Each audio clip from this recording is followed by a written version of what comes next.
introduction. Also from my part, a big welcome to this weight-bearing CT session. As mentioned, to avoid a bit of similarities between the presentations and the introduction, we will give this primer as a short mentioning of what weight-bearing CT stands for. As you can see here are the two are one of the main problems of the plain radiographs that we're using for the moment, is that they have a lot of superposition, mostly around the structures of the midfoot, as you can see here, and also the fan beam causes an enlargement of the outer structures. And during the examination, there are problems with the foot position, and that can cause rotational errors that causes difference in the values of the angles that we measure. And during the technical examinations, the patient needs to be positioned in different positions, and that of course causes a lot of time consumption. This can be partially overcome by CT scans, but you can see here that these not allow to assess the joint space or alignment. You see that the patient is lying supine here, and that the ankle is not loaded. So therefore you can't assess these components. And in some hospitals there is also a small waiting list for the CT scans, and they have a potentially poor informating, and this is due to the technology, as you can see here, because they have anisotropic voxels, a narrow beam, and variable milliamps and voltages. And the weight-bearing CT, on the other hand, is a cone beam CT, and this has more isotopic voxels, a wide beam, fixed milliamps, and voltages, as you can see here. So these are some of the advantages you can see during your images. You can have a good visualization of your joint space with the narrowing here, and also signs of impingement, where you can see that during loading your talus gets impinged with your calcaneus. Some practical advantages of the weight-bearing CT. As you can see here, it is shell sealed, so the environment is protected against the radiations. And also there is just a small plug that can be used into your standard wall outlet, and it's a compact device, as you can see it here, so it can be used in office. But of course there are much more interesting topics that will be covered tonight, and also we can say it's a quite new research topic, and that's why I can mention that we are all excited to see what this meeting has to offer. Thank you very much. And also we can say that all of the presentations of tonight will be available on our website of the weight-bearing CT study group. There everything can be downloaded of tonight, and also to stay in contact with the latest findings, there will be a list going around where you can mention your name and your email, so that you can get in touch with the latest findings. So that gives me the honor to welcome our first speaker. This is Dr. Sean. He's currently the Director of Foot and Ankle Service at Memorial Hospital in Baltimore. I looked at all of his papers, and I saw that he's really involved in the novel surgical techniques, prosthetic design, biomechanical testing, and of orthobiological cell treatments. And in brief, for me that was everything needed to successfully treat rock stars that I know are currently giving a European tour with us in the neighborhoods. Thank you very much. I'm looking forward to it.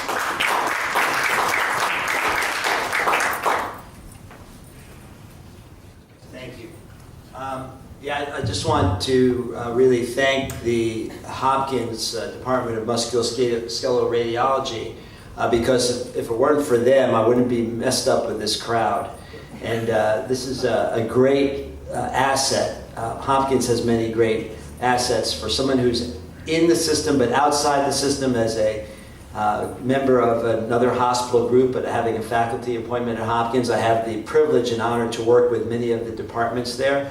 And one of the best departments is the musculoskeletal radiology. So we've done a lot of studies on all sorts of imaging technologies, and this is one of the more exciting ones.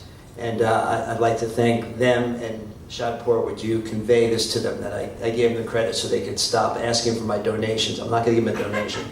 But no, thank you. Anyway, it's been a great pleasure. So that's how I got introduced to this. So this is also a chance for me to bond with my future fellow, Cesar de Neto, who did some research with us in Baltimore.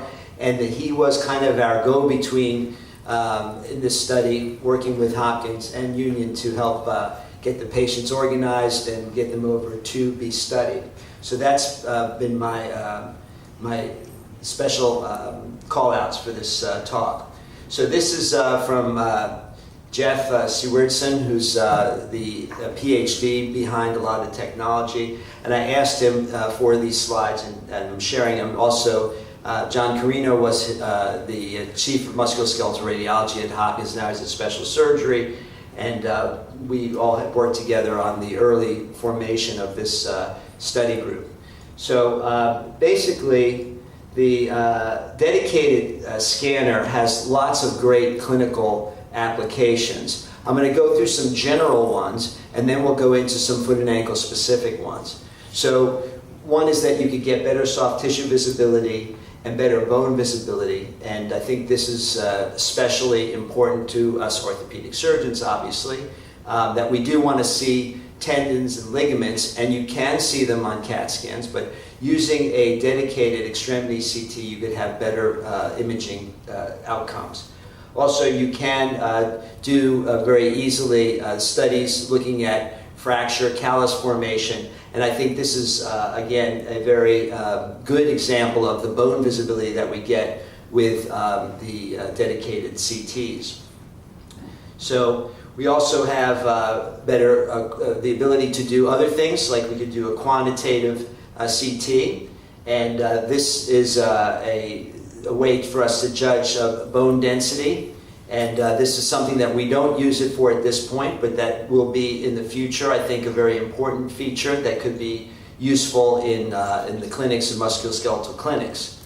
And I think this also is highlighted by seeing this a micro CT at the top, and you can see the resolution there, and the dedicated CT will give you almost the same resolution as a micro CT, which is very impressive. And this, I don't know if they can market for this, but this is something that is interesting to researchers who are in the musculoskeletal domain. So looking at bone density is something that could be done with this technology. Another thing that we can do with a weight-bearing scan is that we could look at joint space morphology. And again, we see good soft tissue resolution, we see bony resolution, but we can really measure all the different spaces in a joint, whether it's a knee or an ankle. And this may also have great predictive value. Does this patient need an ankle replacement? Maybe they have this thickness and that thickness, and it means that they don't, that they could do an osteotomy. We have no clue at this point. Right now, we're making it based on clinical exam and some standing x-rays and MRI, but this would really be a great thing to give us predictive sense of whether that joint could still be preserved with a joint-sparing procedure like an osteotomy. So in general, in conclusion, as it's dedicated, we have great ability to do weight-bearing imaging. It could be lots of different parts of the extremity. We have artifact correction for good bony and soft tissue visibility. We can do quantitative CT, and there's a lot of potential for the future looking at the joint thickness and joint morphology. Now, for foot and ankle specific, I see lots of potential, and it's evolving. And this group here is to help us evolve properly. Because it's one thing to look at this and appreciate it, but to decide how we're going to measure this and talk about it and compare one technology versus another, VHS versus Betamax, I mean, we got to be on the same page so that we could at least come up with good conclusions that are universal. So flat foot evaluation, cavus foot evaluation, and weight-bearing alignment for arthritic cases. So this is one of my cases. This is weight-bearing. And you can see here the patient has narrowing of the joint there, and also with the weight bearing you see the subtalar joint is pretty good here, but over here this space, the sinus tarsi space is closed down. This is a flat foot, so here you can see there's a little bit of arthritis with the weight bearing. Here we see that the space is closed down here, the sinus tarsi is closed down, again indicative of a flat foot. And you can see here, if you drew the axes here, you could get a sense of the amount of uncoverage. And this is one limitation that we have now, is because like here, you can't see the talus head. But if you take a slice higher, you'll be able to see the talus head and then get an angle. But, and here's the total view, and you can see with the weight bearing the amount of valgus that you have here. You can see the subtalar joint shifted. You see its proximity to the fibula. And in here, you see the shoulder of the talus sitting in Gassain's angle, almost obliterating it. So this is a very flat foot. Again, we have to quantify this because this is something that maybe the experienced foot and ankle people could appreciate, but it's another thing to write a paper that says, oh, we saw this. We have to be able to define it. Now let's look at this non-weight bearing. The subtalar joint is open, okay? And the Gassain's angle is not closed. The axis here, which we didn't measure in this particular shot, was actually not abducted, so we don't have that. And here you could see the heel is straighter. There's more distance between that and the fibula, and the subtalar joint's not skewed. And look at the Gassain's angle here, and the space is open, indicative of an open sinus tarsi, which means it's a non-flat foot. So non-weight bearing, you see it looks like a regular foot. Weight bearing, you see it looks like a valgus foot. And here on the sagittal reconstructive views, you could see open Gassain's angle, indicative of a non-flat foot, and here closed one, indicative of a flat foot. And you can do all sorts of measurements with this, and this is from Cesar's paper, which shows how we looked at it, weight bearing versus non-weight bearing, looking at the forefoot arch angle, the talar first metatarsal angle, and these are now being codified and hopefully will be proven to be worthwhile. This is the talar-navicular coverage angle. Again, these are the perfect slices that you need to make these calls, and the medial cuneiform to floor distance. Here's another case, and you see weight bearing versus non-weight bearing. You see the collapse. You see some arthritis. You see some valgus deviation there. This person here is a weight bearing. This is a non-weight bearing. I'm not sure if that's skewed. That may be skewed. But anyway, here's the non-weight bearing view, and here's the weight bearing view. And again, you can see here, not a perfect scenario because we don't have the exact same images cut. So this was sent to me, and this is one of the problems that we have with this. And so pointing this out is important because we have to be able to find the exact right slice, which Cesar will talk about in his talk. So here's a case where calcaneus fracture, and you can see with the weight bearing, the subtalar joints crushed down. You see the calcaneus fracture, you see the screws, you see the non-union. So you get conventional information as well as the additional information regarding impingement and the closure of spaces with the weight bearing. And here's the non-weight bearing, and you see it's more opened up. It looks like there's a space, and side-by-side comparison. Weight bearing, it's more of an impingement. Non-weight bearing, it's more open. Again, not exactly the same slice, but you see more of a closure of this space versus here. And then this is one of the things that I'm hoping that we will get to with this. This is a patient with a bad cable varus foot, but when she walks, I hope this plays. Okay, when she walks, look what happens when she walks. And this is what I want to get to with our weight-bearing CAT scan. See, when she walks, she collapses even further into varus, and we couldn't capture this on weight-bearing x-rays.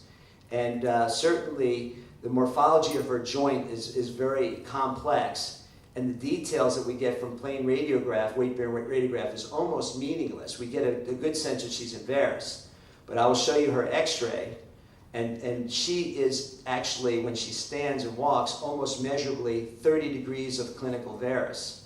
And so in this case, if I had a weight-bearing CAT scan on this patient, I could do preoperative planning, which would help me to determine how I'm going to align this foot. And this is with the Zimmer total ankle, one of my co-inventions with Charlie Saltzman, Alexei's mentor. And here we did the whole alignment, and it could have been perhaps perfectly predicted with a weight-bearing CAT scan. And I'd like to say this is one of our aspirations, to take a case like this and actually measure out the full varus that we saw with the patient standing and walking versus what we see with this regular X-ray. So that's what I want to get to, and I want to be able to get to doing this with the metal in, and we have metal artifact reduction techniques with this cone beam dedicated extremity weight-bearing CAT scan. So anyway, here's our realignment, basically. So in conclusion, so we have lots of good planning specifically for flat foot, calaveras foot, arthritic cases. We can get accurate deformity measurements. There's improved research technology and a whole host of other things that we could look at in the future. So it's very exciting. Thank you for having us here all together. Thank you for our sponsors, and appreciate it.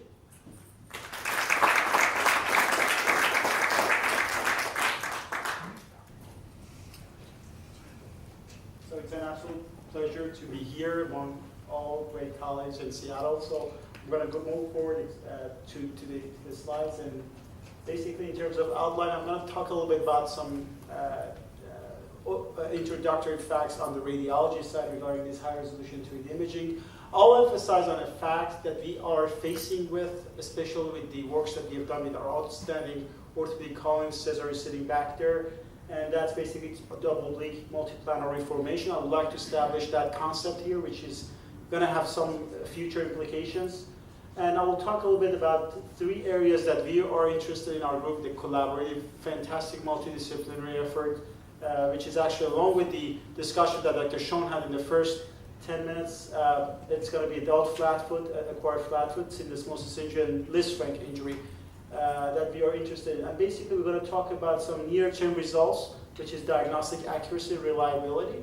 And then we'd like to talk a little about the long-term outcome, which is fundamentally development and progression of osteoarthritis related to biomechanical instability that can be assessed using weight-bearing CBCT. This is actually the most important slice of all in my talk. I would like to make sure I establish this fact just based on this simple table.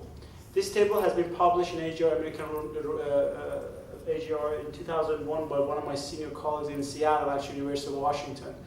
And this is fundamentally a 6-tier platform of implementation of any new imaging technology device. If you look at the top, the first thing is technical capacity. It's resolution, sharpness, and reliability. The second one is diagnostic accuracy. You have a gold standard, Dr. Schoen's in the OR, that's the gold standard, and basically looking at these images and make sure how accurate we can diagnose and characterize the pathology. Moving down, you have a diagnostic and therapeutic impact. The therapeutic impact was beautifully mentioned by the image example Dr. Schoen gave in an example. He said that I see something in clinic, if I have the data from 3D weight-bearing CT, cone beam CT, I can make a better decision optimizing my treatment. The operation time will be less, complication will be less, the patient outcome will be better, the amount of physiotherapy and rehab will be better. And the last part is patient outcome and the social outcome, which is cost-effective analysis. You may find a CT imaging technology that is helpful in all aspects, but it's very expensive. So overall, the amount of US dollar that's saved in the general population may not be really cost-effective. And you do have a lot of those examples, especially these days, with new advanced imaging technology. Those yellow colors are where we are stuck in the last 4 years. And this is okay. If you look at all the new imaging technology, this is the most robust area of investigation and research. But I would like to establish the fact that the road is long, and we're just in the beginning of the road. It's not that we find a great quality images and good utility and great diagnostic accuracy, we're done. We're just beginning to go into deeper and more complex layers of investigation for any new emerging imaging technology. So in terms of image quality, that was the first top tier. We published this paper along with the other works, and we showed that the CBCT has great bone resolution, as Dr. Schoen shows. All the microtrabecular pattern can be well seen. You can diagnose close to micro CT the BMD, and that's a great opportunity that we can use this device for. The soft tissue is also adequate in terms of image quality. As a radiologist, I think the person who is responsible for radiation exposure is me, the clinic, and the discussion with the patient. So I would like to emphasize on the fact that the radiation exposure in the CBCT modality, all the weight-bearing dedicated extremity modalities are less than MDCT just based on the gantry configuration and the amount of body that's being exposed to the X-rays. The distribution of X-ray, as you can see, this represented schematic image is not homogeneous. That's the reason why, because of the gantry configuration and the detector configuration, you do not have a homogeneous exposure. The periphery of that 220 degrees of a beam are less exposed, and this is the door of the gantry that you have. So at the side of the door is less exposure. But overall, these are all like technical and physics based. And I would like to say that this is better when it comes to radiation exposure compared to MDCT for extremity imaging. So we are safe to go in that perspective. So moving forward, what is the unique feature of weight-bearing CBCT? We talk about it. It combines two features: weight-bearing capability from radiograph to high-resolution imaging from CT. If I want to summarize it, then you can talk about other benefit, maybe more resolution on both sides and so on and so forth. But these two things give us the opportunity to be able to measure more in detail and introduce more metrics for defining pathologies and for predicting outcomes. And when it comes to that point, one of the things that basically becomes very, very important, and this is a conceptual thing that I adopted from my cardiac imaging training. When they look at the coronaries, if you do not cut through the coronary arteries in the perpendicular fashion, you may see that the stenosis is 90%, 80%. So you have to have a predefined plane to characterize the pathologies. And that's why we need to find a predefined planes for measurements for our determination using a double oblique multiplanar deformation. First, we do have this primary axial planes and primary coronal and sagittal planes. When we discuss it, we use them, for example, the coronal, we say line perpendicular by malleolar line and so on and so forth, or perpendicular to a tibial plafond for the primary sagittal plane. These are the basically landmarks, but then you can use the secondary multiplanar reformation platforms that you can do more measurements and be more precise. The example is like, when you look at the images like this, for example, this is a good example. We can basically draw two secondary axial plane just based on definition. In Cesar paper, he used one of these, and you can use another one for another paper. However, you have to be very explicit, and you have to describe the plane that you choose for any measurements. So somebody else who reads your paper can follow the steps and get to exact number, or very close. So this 3D environment is very tricky. It's very exciting, but it can be very scary, because if you do not follow the rules, and you do not follow the anatomical landmark, you may get lost in this 3D world. So my point is that we need to be aware of the fact that, first of all, there is not much of literature using 2D radiograph or MDCT for this. So this is a very, very robust initiational effort. The recent paper Cesar published was exactly to that point. We had me and him, we had a lot of challenges to find the measurements and derive them from the literature and use them in our 3D high resolution environment. And these challenges will be more and more. The second thing is that then you look at the differences between weight-bearing and non-weight-bearing. Measurements are very, very small, the differences. They are there, but it's very small, sometimes sub-millimeter. So that will all motivate us as any vendors or any group to look for some automated measurements. We first do the predefined plane determination using just observer measurements, but that has to go to the next step, which would be automated software-based measurement. So I'm going to go quickly over the pathologies. This is actually the Cesar work. I just want to find a slide. He will discuss in details about his fantastic work. And basically, we are moving forward with this project. The next project is looking at the observer experience doing this measurement in 3D environment. We want to show that the 3D environment, if you teach any level of experience, they can do the same level of job, including medical student residents and foot ankle surgeons, board certified. The next project will be looking at the group of patients we have and see if those measurements in weight bearing has an added value in terms of indicating that the tibio-talar joint has some osteoarthritic changes. So these are the consequential projects that we're moving forward with our patient, and this has been a tremendously exciting moment in our lab moving forward. The next item is syndesmosis injury. It's actually a big question mark both in foot and ankle surgery world and radiology world, because there's no perfect and static imaging modality. MRI is not perfect. Everybody knows that. People say give contrast, it's cumbersome, and so on and so forth. So in 2D, as Dr. Schoen mentioned, is one-dimensional, and two-dimensional as you cannot evaluate the exact space and measurements. So we try to derive, again, new measurements using predefined anatomical landmark to characterize the syndesmosis configuration. And basically our first work will be demonstrating the differences in subjects who have symptoms that's suspicious for that injury. And the next level of experience will be basically to look at the evaluation of that and compare it to the plain radiograph, and showing that the WBCT can show the differences when you have a weight bearing. And our preliminary result has shown that the differences exist in those subjects between weight bearing and non-weight bearing objects using different metrics that we have described in this area.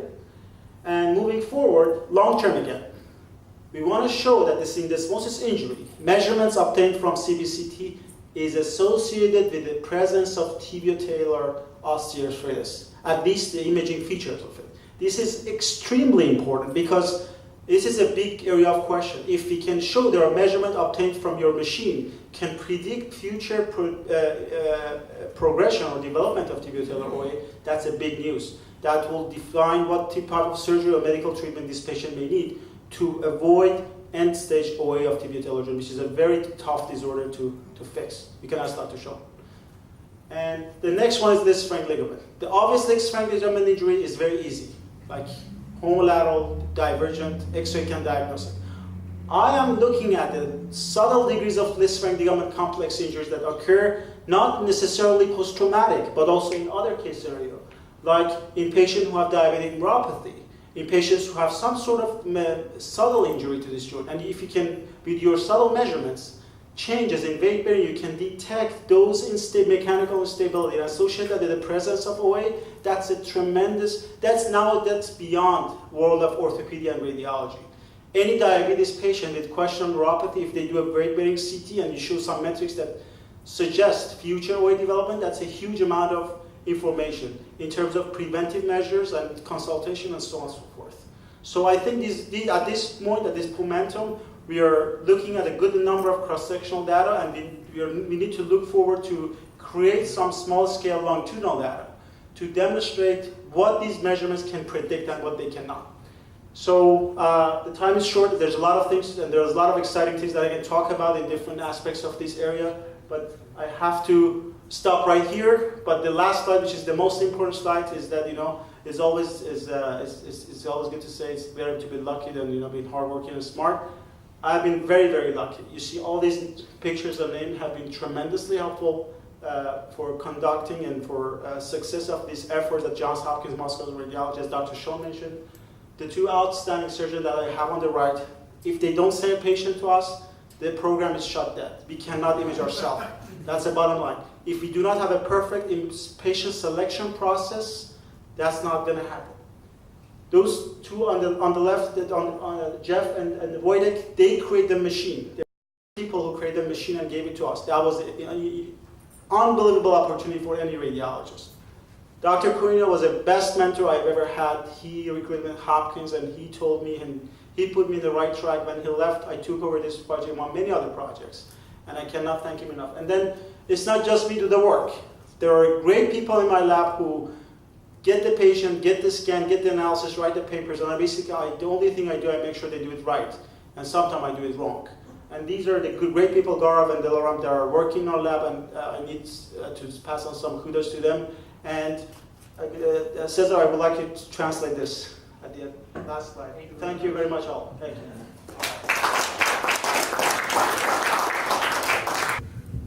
Thanks, Arnie. Thank you, everybody. Thank you thanks our sponsors, CareStream and CurveBeam, for organizing this, and thank you, Dr. Richter and Dr. Salzman, for beginning the weight-bearing CT International Study Group. So I will begin my presentation, if I can find it. Okay, so we're gonna take it over from Chatborstock, I think, because we've been interested in focusing our research on how to bring those automatic measurements and how to master this new 3D environment. And so we're talking about how to make a very exciting technological improvement into a revolution.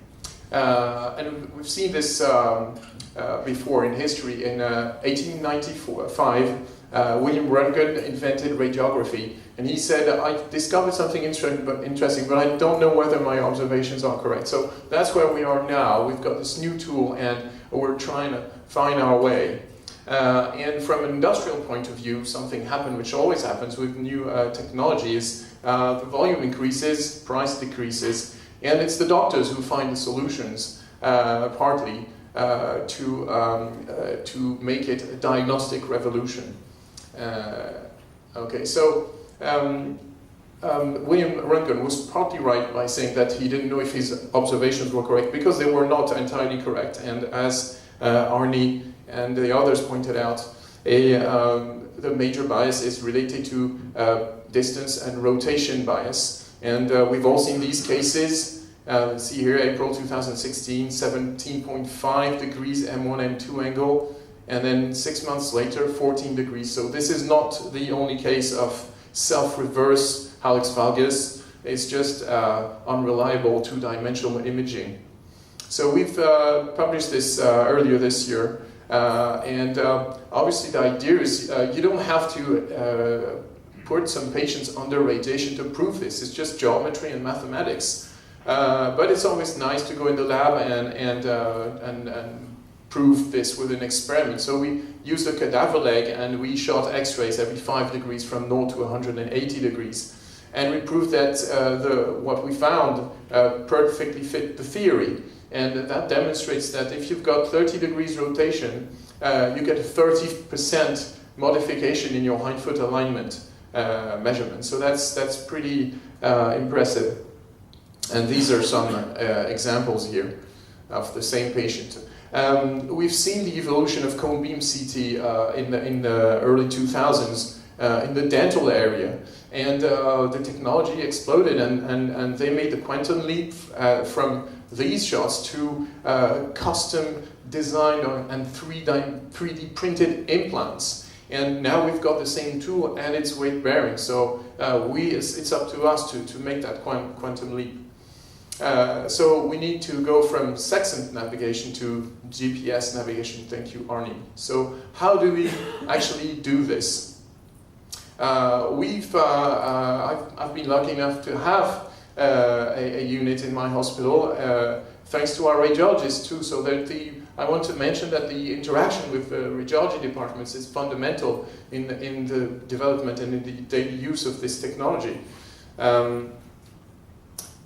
We've already seen some marginal gains having this technology. We don't do X-rays anymore, so we find it takes less time in the radiology department. It takes less time for us to look at the data sets. It frees up traditional CT slots for other kinds of examinations. And for the patient, they spend less time. They don't have to come back for a CT appointment because they can have it done right there. And of course, advantages in terms of radiation dose. So what about radiation? I'm not going to spend much time because it's already been done, but there was a paper by Ludloff who said that it was equivalent to a few hours of background radiation, so it shouldn't be a concern while using this technology. This is one of the cases which I think was significant for me because this is a malunion talar net fracture, and I was able to measure exactly the rotation of the malunion, and I don't think I would have been so comfortable. I don't see the intraoperative view. Here they are. Doing this talar neck osseotomy, if I didn't have such a precise measurement, maybe it would have been an arthrodesis. But this guy is a military, he was a parachutist, and he would have lost his job as a parachutist if he had had an arthrodesis. So it's already bringing advantages in our everyday practice. But this is our experience, and I wanted to talk more about the science. And you see that many pioneering authors have already published on this, demonstrating the superiority of the weight-bearing CT. And it all amounts to the reproducibility of the setup. So the standard radiographic setup is not reproducible because everything changes from the position of the foot to the position of the source, of the target and everything. And while in the weight-bearing CT, it's industry standard it has to be calibrated on a regular basis, so it's included in the machine. Cold beam CT, you've seen how it works. This is a sinogram. This is the picture the machine gets out of actually the rotation, and you need a bit of maths to transform it into a slab, and then the slabs are stacked again, and that gives you a 3D volume, and that's where our problem is. And our problem is that we're used to pixels and flat images and angles, and now we're in space in the 3D volume. We have X's and Y's and Z's and Hounsfield units, and what do we do with this, and what do we measure? And in fact, we have no dedicated tool until we find a way to measure things in 3D. The only way is to get rid of the 3D data and go into a specific plane that's in 2D and use a 2D angle. And so we're in the matrix and we're lost with our sextant. So one of the keys to the equation has been published before, and is to get rid of the tibia. As we all know, it has extrinsic and intrinsic deformities. It's not reliable to show us where gravity goes. It doesn't correspond to the mechanical axis.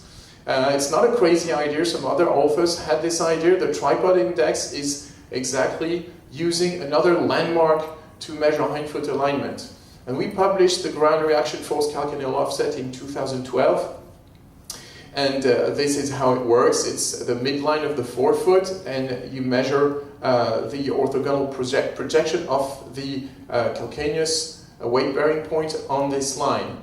And the interesting thing was this study answered the question, is it really useful for our patients? And what you can see is that, yes, in 20% of cases, your 2D measurements are not reliable as compared with 3D measurements. And you can see those two patients have the same alignment, in fact, but one is given for a 5-degree varus and the other one for a 15-degree valgus, but in fact they have the same alignment. So it's tremendously important for our patients.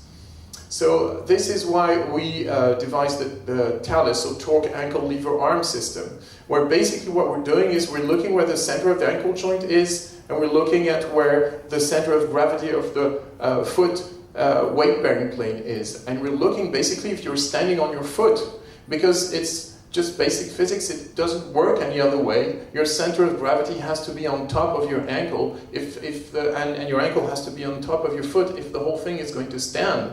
And if it's not in the correct alignment, it doesn't work.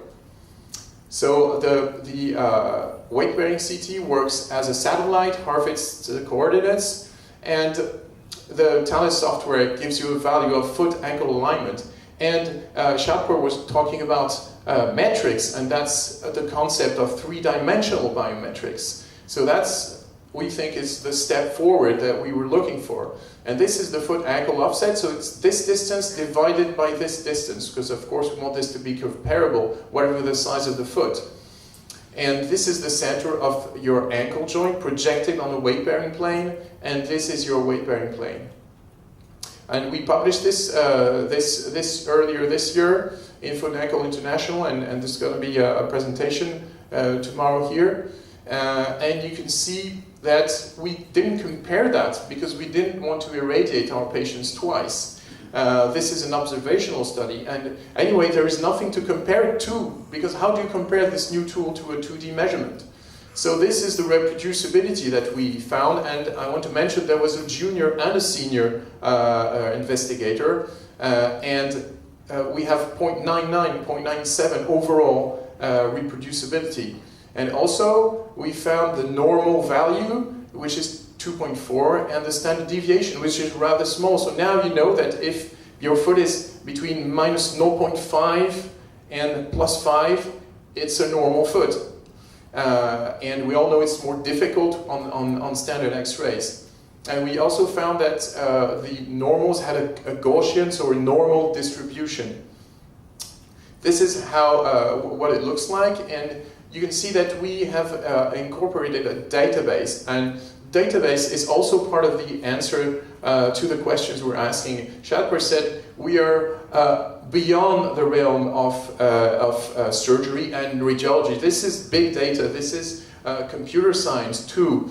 And we need databases to gather lots and lots of data to know what the norms are for these new measurements and what the standard deviations are. This is an example, and I'm going to do a presentation about this on Saturday. We're working on this with Cesar, and we basically did this study that was published in 2002, harvesting clinical data from patients and measuring hindfoot alignment, but at the time was done on radiography, so with poor reproducibility. So we did this with the database and the TALUS tool, and we were able to find a mathematical relationships between the risk of chronic ankle instability and hindfoot alignment.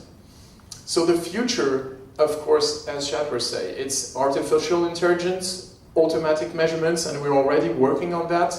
Here are some shots of long bones being automatically detected, and this is one of the first shots we have of automatic measurement of M1, M2, and M1, P1 angles that you have here. So you have to think of this as your Tesla car, and you have it in your garage, and you park it, and it drives nicely, but the next day they've downloaded something and it's twice as fast and the range is twice as large. So this is the idea behind this technology, and I want to say that the potential for research is just outstanding. This is some of the things we've just been fiddling about, following up ankle replacements with the cone beam CT. We don't need photography, we don't need photography. We can investigate sesamoid rotation much better in our hallux valgus cases, and this is an approach we have for investigating cartilage thickness, and this is automatically recognized joint space. So thank you again. You have here, if you flash this code, you can have access to our website, the Weight Bearing CT International Study Group, and thank you, William Röntgen. And I would like to tweak his words and just say, we have discovered something, we're pretty sure it's pretty neat, and it's going to change the world for us. Thank you.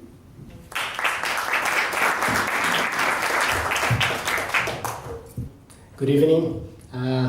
First I would like to thank the International Research Group and both of the companies for having me here today. I've been very lucky in the last 3 years having outstanding mentors. Dr. Sean will be forever the mentor. But when I got to Baltimore 3 years ago, Dr. Sean brought me to his office, and there was like a whiteboard with 30 research projects that were not really moving forward. And I can remember the words, and he said, you can choose what you want to do and just do it. And I was really lucky to choose. One of them was the weight bearing CT, and I had the pleasure to meet the Hopkins the radiology department, Dr. DeMary, that was also an outstanding mentor, and different other people that are really important for me. But I'm not really lucky today to be the fourth speaker after so good talks that we had. And so I'm currently a clinical fellow at UAB, but my work was pretty much done with weight bearing at Hopkins and MedStar. Disclosures just involved with the international group. So, like Dr. Bart said, understanding flat foot is really, really difficult and challenging. That's why I like it.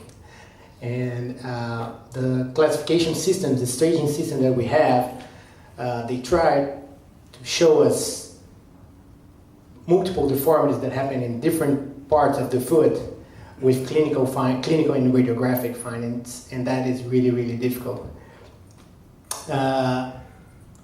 So using X-ray, we have a lot of publications regarding measurements to try to show you all the deformities that happen in a flat foot, that include the hindfoot valgus, that include the collapse of the medial arch, the supination, and the abduction of the forefoot.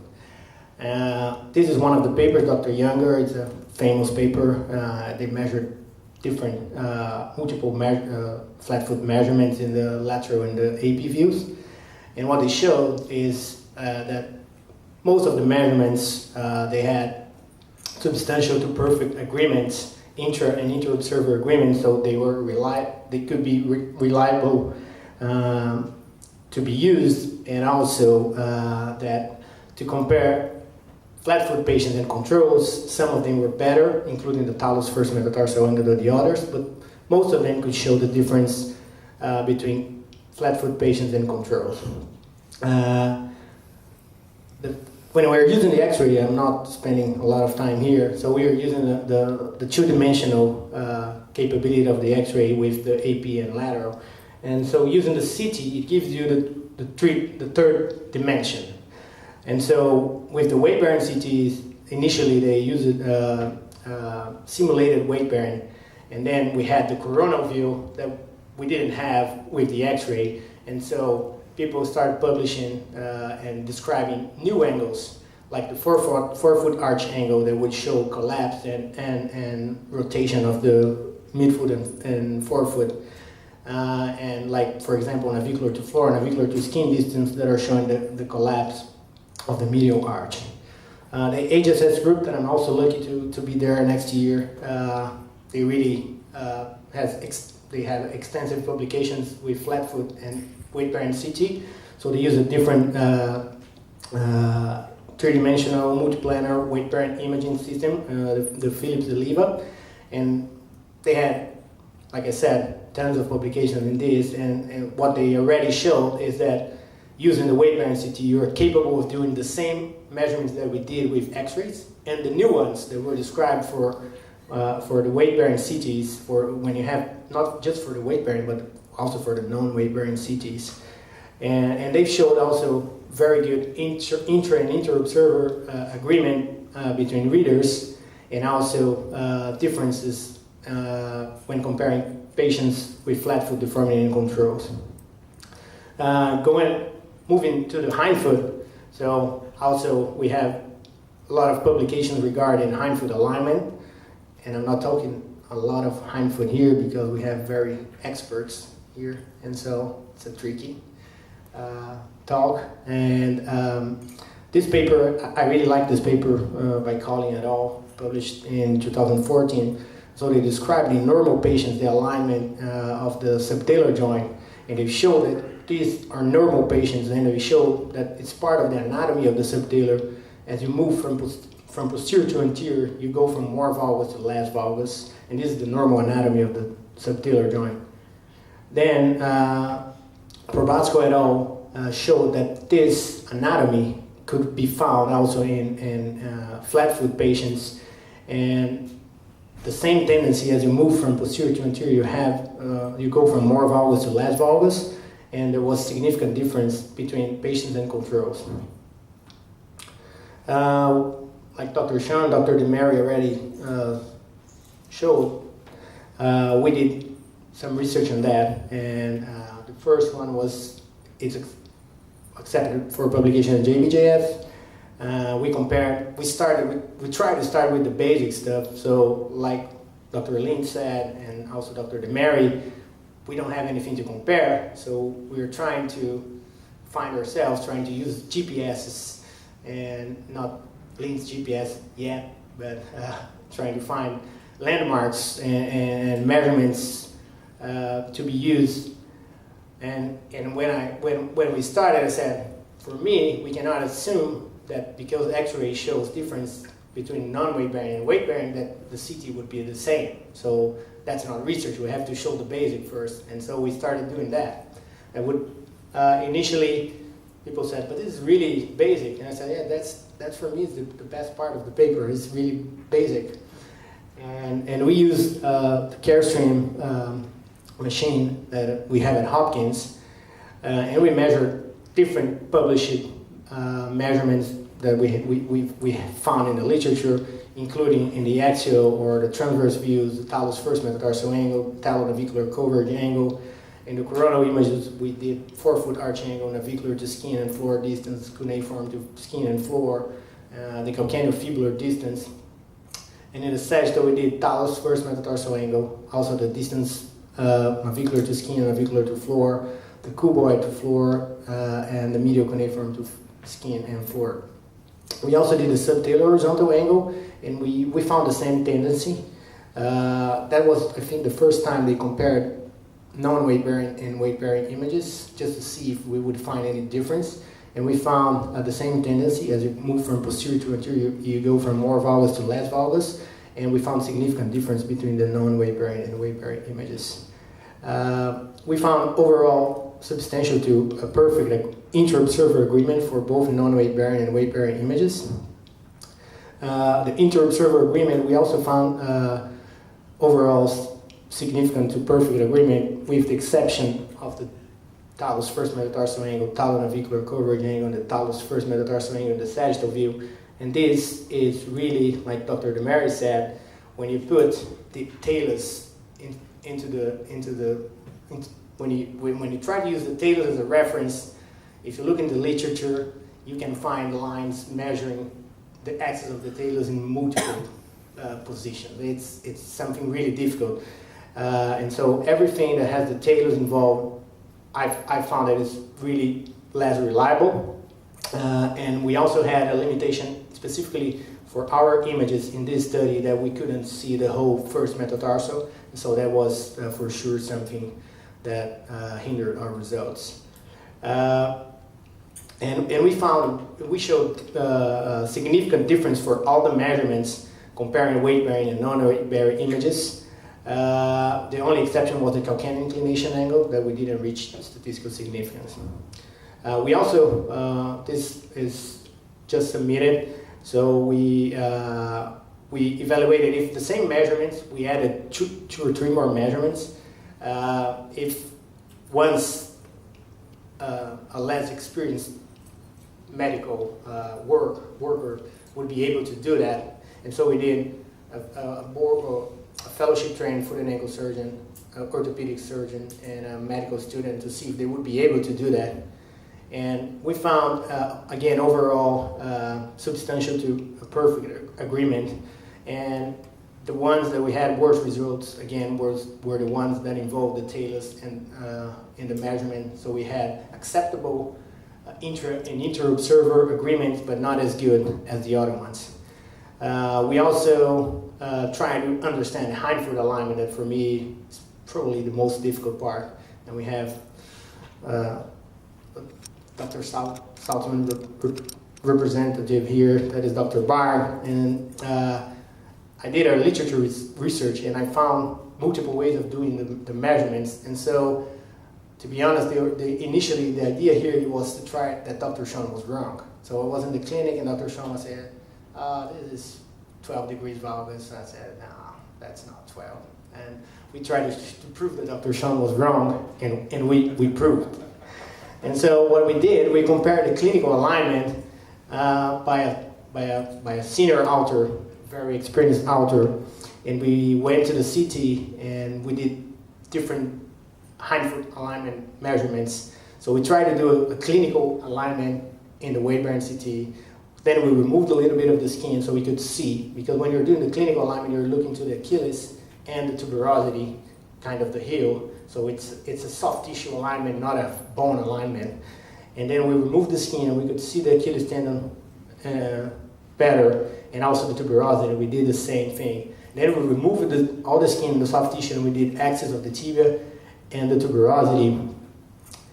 Then we also did what for me makes more sense, that is the point of the calcaneus that is touching the floor and the midpoint of the subtalar joint in relation to the axis of the tibia. And we did, this one was the most different, and when I first read this paper that came out from HSS, they proposed this hindfoot alignment angle, it's the same name, but they use a completely different landmark. So they use the sustentaculum tali as one of the landmarks, and this brings the calcaneus into much more valgus than we were expecting. And so we had pretty good intra and inter-observer for all the measurements, and we proved that Dr. Sean was wrong. So the clinical alignment was significantly different from all the measurements that we did. We cannot say he's wrong. Maybe he's right in the measurements that we did in the CT are wrong. We can really assure, but I still think that in this particular situation, he was wrong. So the problem is when we're doing the measurements, and this is me, I already showed this video for our colleagues here. So this is me struggling to get the measurements. So it's really interesting, it's really challenging, but it takes a lot of time. So I did the mean, after I was already experienced with the images, it took me to do all the measurements I just showed to you. It took me about 25 minutes to do for each patient. Takes me 10 seconds. Oh my gosh, yeah. I'll get there, I'll get there. You may be wrong, but I'm fast. And so, in the clinical environment, that's not possible. We cannot spend, for each patient you're doing, you cannot spend 25, 30 minutes doing measurements that most of them clinically are not really useful right now. It might be in the future, but right now they're not. And so, again, going through the manual measurements and automated measurements, for sure, automated computer-based measurements would be more accurate and more precise for sure, and they will be the only way for us to have this delicate difference in the measurements that Dr. DeMary and also I think Dr. Lins mentioned of millimeters, 1 degree, 2 degrees. We're not able to really find the difference. And this is just a video representation. It's not the real software doing, but I've been, and I have to thank Kirby to help with these videos. So since I'm going to HSS, I've been working with Dr. Alice, and we want to really move forward with the flat foot thing. And this video is just showing that in the near future, we think that the software can do all these measurements that we spent 25 minutes. The computer probably can do in 1 second. Same thing, talofocanal angle is one angle that we didn't measure in our paper, but the video, the computer can probably be able to do that. I'm sorry, the other ones are not, the second videos are not playing. Same for the talar declination angle. And let me see if I can play that.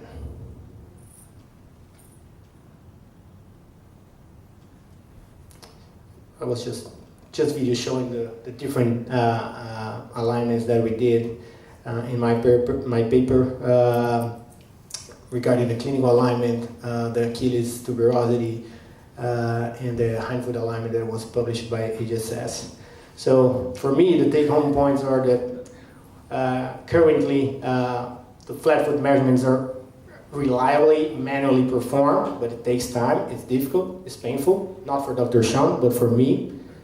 Cone beam weight-bearing CT provides a three-dimensional evaluation for a three-dimensional deformity. So like Dr. Barg initially said, it's very difficult to understand flat foot. We need standardization of the landmarks, otherwise we're comparing different things. And so we need to standardize, and that's one of the main goals of this research group. And the computer-based measurements for sure will represent the future. That was a thank you. There is no thank you.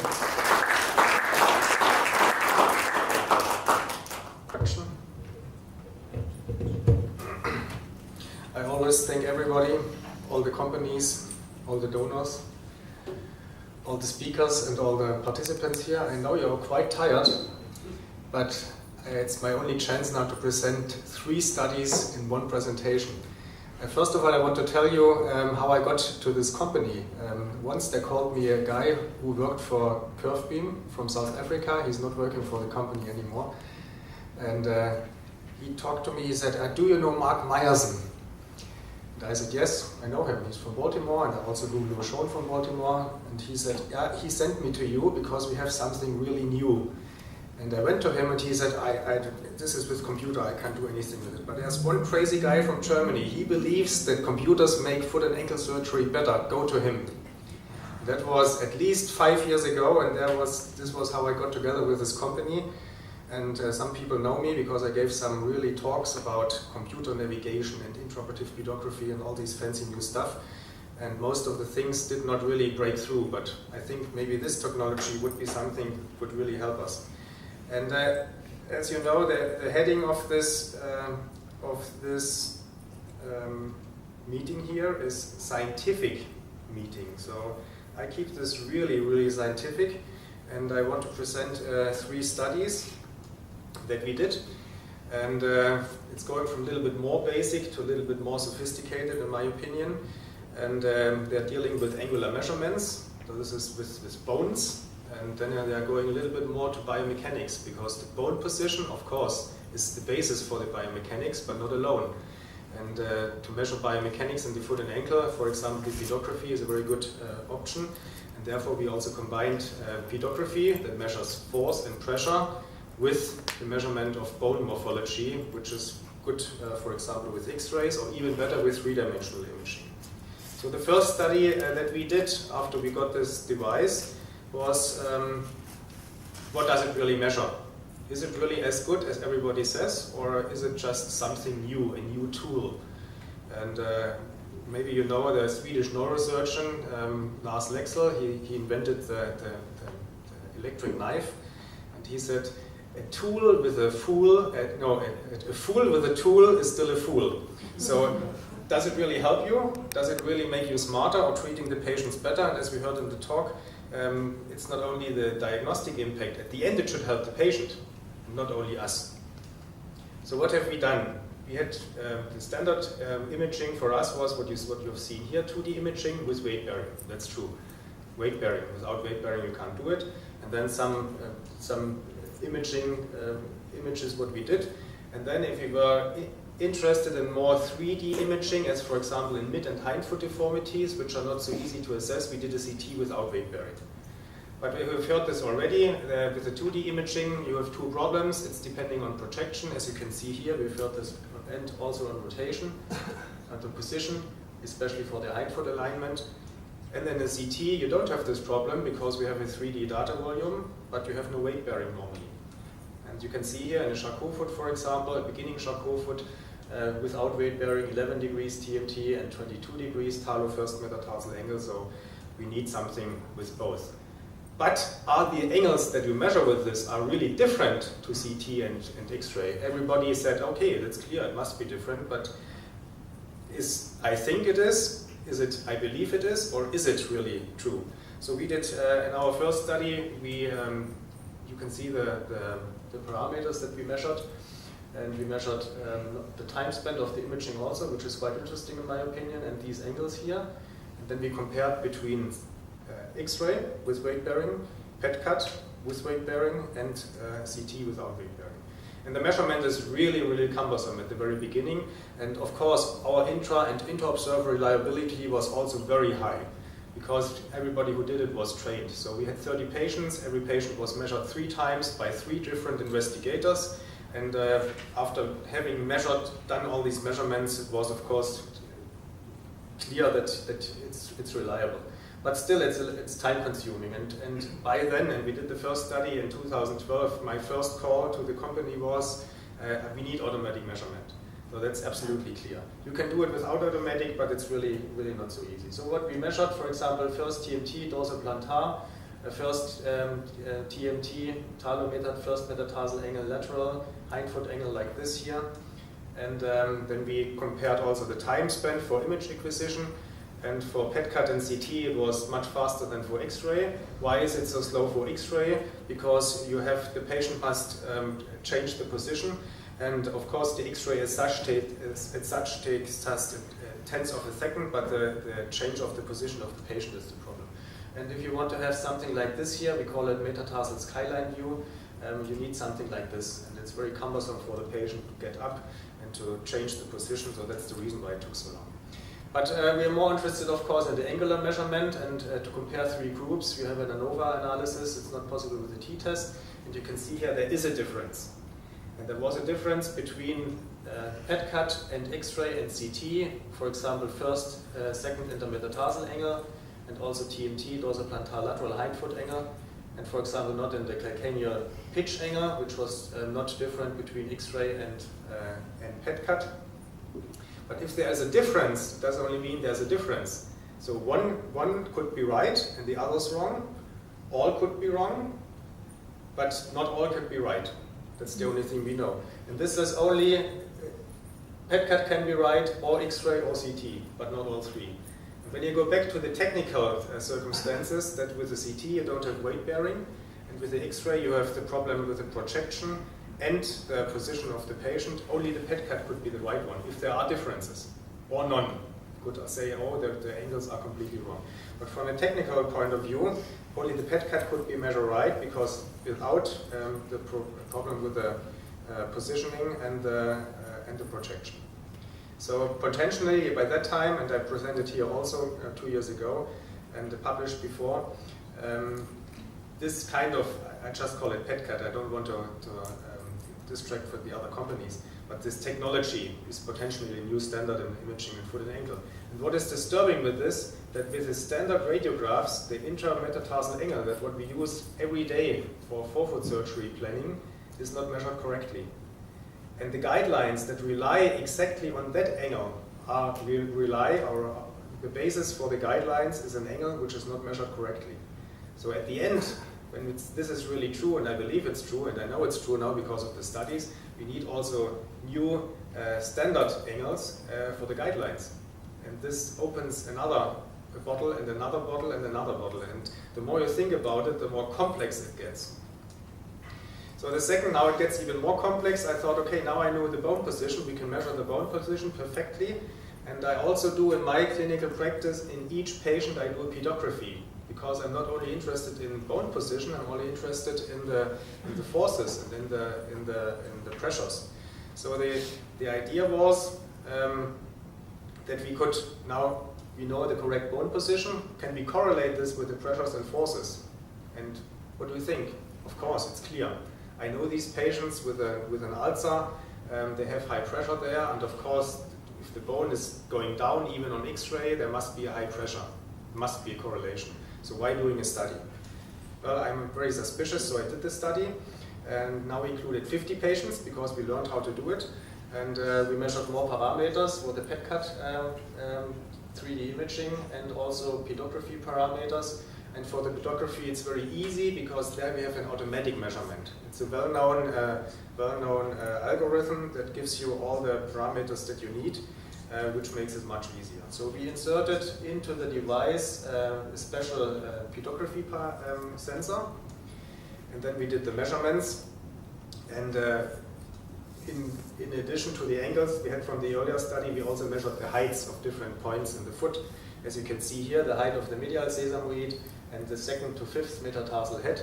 And we thought it's clear, if the 1st or the 2nd metatarsal head is closer to the floor, then of course there must be a higher pressure and higher force. Here are some measurements. You've seen it before here, the height, for example, or the height of the base of the 5th metatarsal.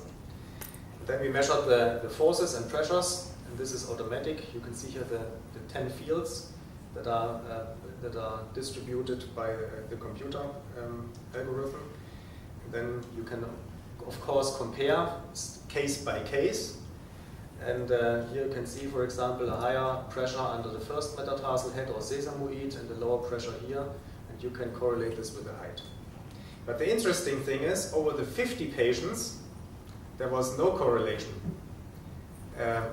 And the correlation for me is first of all, it must be the p-value must be lower than 0.05, and the r value should be at least more than 0.5 or less than minus 0.5. And we had some significant p-values here, but not in combination with a sufficient r value. So the correlation is not good. So in conclusion, in this study, in a static study, the 3D bone position does not correlate with the force and pressure distribution, which is very disturbing in my opinion. And maybe the case number was too low. From another study with hundreds of patients, we studied pedography, we found out that the higher the case number is, the lower the significance gets when you want to differentiate between different diagnoses. So I'm not sure if a higher case number would be help. Of course, dynamic pedography is much better. What we normally use, other parameters, I don't know. But the conclusion from this study was that from the bone position, you cannot conclude on the force and pressure, and from the force and pressure, you cannot conclude the bone position. So if you want to know both, you must measure both. So finally, Francois came out with his Thales system. I found it very complicated at the beginning. But there was one value that was really interesting for me, and it was not so the offset, but the foot center. I was really interested in this foot center. It's another point. It's not the offset, but this software gives you also the foot center. And I thought, well, in the pedography, I have the center of gravity, which is an important parameter. And as you can see here, it's an important parameter. It's a biomechanical parameter. It's a function of force, and it's very important for foot and ankle surgery. Not only for total ankle replacement, that's clear, because if the center of gravity and the line of gravity goes not through the center of the joint, you have an edge loading. That's obvious. But also in the flat foot, where it's further medial than the foot center, or in the cavus foot, in the hindfoot valgus. And of course, it's a dynamic function, but you see here the center of gravity. It changes also during the stance phase, and I think it's an important parameter, and it's very underestimated. And the foot center, which is now defined by the Thales software, it's not made for that, but it also defines that. It's also an important parameter because it's this morphology based. It's a function of the morphology, and it does not change the stance phase because the morphology does not change. And you have seen this time. Comparison right to left also, and the center of gravity is defined by the pedography. There's one center of gravity in between for the entire body and one for each foot. And here you can see how it moves. This is during the 68-second measurement of it was measured the same time as the PET-CAT scan, 68 seconds, and it does not move. Because one thing was, it said if the patient is not standing still, the center of gravity moves around. But as you see here, this is original image. So this is between both feet, and this is from the right foot, and this is from the left foot. And then here the foot center, and now what we did a superimposition of the images. We have two images, and we superimposed them, and then we measured the difference between there was an image with a small difference, with a high difference here. Then we found out that there is a difference between the foot center and the center of gravity, so morphology is not the same as the biomechanical center of gravity. You can see here in almost all cases it was further distal than the foot center than the center of gravity, and in most cases it was further lateral. No difference between right and left. So what does this mean? It's a scientific finding. I don't know if it really means something for the patients, but it shows the difference between morphology and biomechanics. And if we only measure angles, and if we only rely on the bone morphology, we cannot analyze the entire biomechanics. And biomechanics, as you know, is important, not only for bunion surgery, for all kinds of surgery that we do in the foot and ankle. We have a high variation in this, so of course further studies are needed, which is the conclusion of all the studies you ever read. Further studies are needed for this and that. But the data could be a basis for prediction of the center of gravity. If it would be reliable without high variation, maybe we find a point at the end that we can predict the center of gravity without measuring it with pedography. And of course, dynamic measurement would be much better. So in my opinion, PET-CAT or the technology in the future would be, of course, the automatic measurement. It's clear. I think we are close to that. And also planning. I miss a little bit the planning. Where's the planning where's the three-dimensional planning for the total ankle replacement? Where's the three-dimensional planning for the flat foot reconstruction? For correction arthrodesis. When we do correction arthrodesis in subtalar joint, we fix it forever. It must be perfect. It cannot be 5 degrees or 6 or whatever, or what do I do? It must be perfect. Of course, we need to scan the entire leg or the entire body, because the leg axis plays also a role, and we have to do this dynamic during the entire stance phase. And I think pedography must be integrated also. So we need a dynamic scan of the entire body through the entire stance phase. This would help, but it would create so many parameters that we have even more questions after this. So I think we must go step by step. And for me, the next step would be the automatic 3D measurement. Thank you for your kind attendance.